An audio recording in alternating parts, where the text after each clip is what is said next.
And in a moment, I'm going to bring you some new and frankly disturbing details about the stabbing of Derek Chauvin, the cop whose killing of George Floyd touched off the 2020 Summer of Love riots, with a weird but I'm sure completely coincidental link to the FBI. But first, let's check in with the quite likely next president of the United States, Donald Trump, talking to voters in Iowa just about now about Joe Biden. And I'm very glad they didn't give me any notes, because if I did, I would have been reading. I would have been saying, thank you, here's Biden.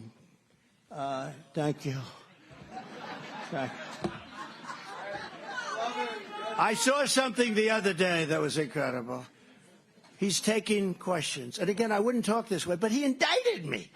Can you imagine? I got indicted. I'd never heard the Wharton School of Finance. They didn't have a subject on you get indicted. It wasn't like something you think about, right? My father, my mother and father, they're looking down. My son got indicted more than Alphonse Capone. Don't forget, Al Capone was the toughest, meanest guy.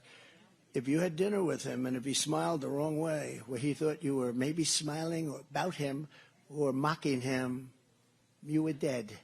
You're a dead person. Scarface, you ever hear? Al Capone, Scarface. That was where the movie came from. He had a scar from here to here, and he didn't get that scar from playing tiddlywinks. Do we agree? He got indicted one time. I got indicted 4 times for nothing, Love it. Ah, yes, the comedy stylings of Donald J. Trump. Anyway, of course, it's Christmas time, and that can only mean one thing: the annual lighting of the White House Christmas tree. But this being the Biden administration, well, not everything's going to go to plan, right?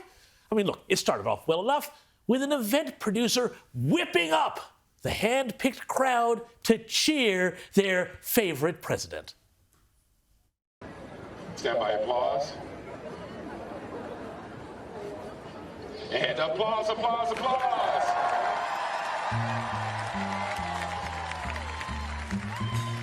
Happy holidays. For over 100 years, we gather together to light the national Christmas tree. Shades of the infamous please clap moment. Hey, by the way, has anyone seen Jeb Bush lately? Maybe he's doing events at the White House. But not one to stand on ceremony. The president got right into it. Hello. 5, 4, 3, 2, 1. It's beautiful, Clark. God, you can only imagine the nervousness as he counted down. Is he going to remember 4? Is he going to remember 3? We also got to see, thanks to a technical glitch, the unsung hero and nemesis of the Biden administration in action. Watch the lower right-hand corner of your screen, and you can actually see the teleprompter in action. Bill and I are honored to welcome you to the National Christmas Tree Lighting. Thanks to Interior Secretary Deb Haaland and the National Park Service Foundation. They're the ones doing this. And a special thanks to tonight's host, Mickey. And, of course, there was the usual exit stage left, or is it right? Well, I don't know. Which is it, Jill?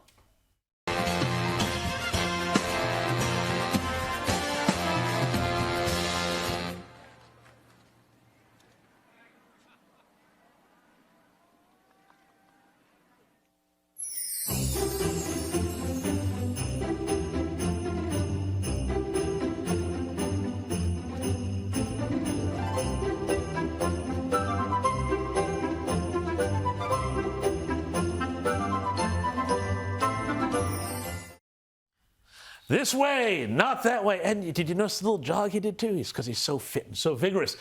So much of a campaign trail disaster also waiting to happen there. Now, on to other matters. Earlier this week, former police officer Derek Chauvin was stabbed by a fellow inmate in a federal penitentiary where he is serving a sentence for killing career criminal George Floyd in 2020 in an encounter over an alleged counterfeit $20 note.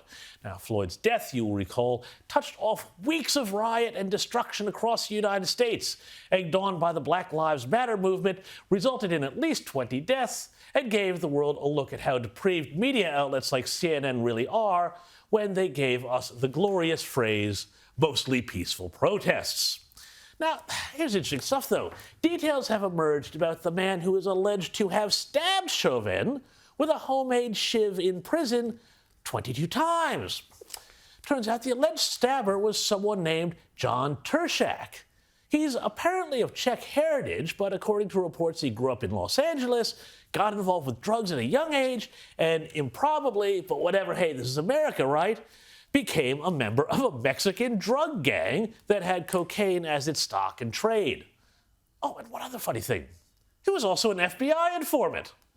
Go back 20 years to when Turshak was given the 30-year sentence for a variety of crimes that landed him in the same jail that would eventually house Chauvin. And there's this report from the Los Angeles Times. In it, Turshak says that he committed crimes at the behest of the FBI. The article reporting on his sentence back in 2001 read, quote, John Turshak, 30, expressed bitter disappointment with his sentence. He told U.S. District Judge A. Howard Matz, I didn't commit those crimes for kicks. I did them because I had to if I wanted to stay alive. I told that to the FBI agents, and they just said, do what you have to do, unquote. Interesting. And he also had what he called duplicitous dealings with the FBI that saw him participate in a murder plot to try and kill another gang leader. Anyway, he sounds like a lovely fellow, but there's one final interesting detail here. According to the U.S. District Court filing on this stabbing of Chauvin, Turshak chose the date of the stabbing for the day after Thanksgiving, aka Black Friday, and told investigators that his, quote, attack was symbolic with the Black Lives Matter movement, unquote. Now, you don't have to be an expert in American or Californian race relations to know that this might be a bit of odd behavior from someone close to a Mexican drug gang. And to be sure, I am not sharing all of this to suggest that there's some sort of bizarre conspiracy with an FBI informant. Those FBI informants seem all over the place. And a member of a Mexican drug gang just happened to stab the cop who killed George Floyd because he wanted to stand up for African Americans. We know, come on, the FBI is completely apolitical and that Hispanics were great supporters of the Black Lives Matter movement. But as with other high-profile defendants you might be able to think of, it does seem like America's prison system needs to do a better job of keeping people safe.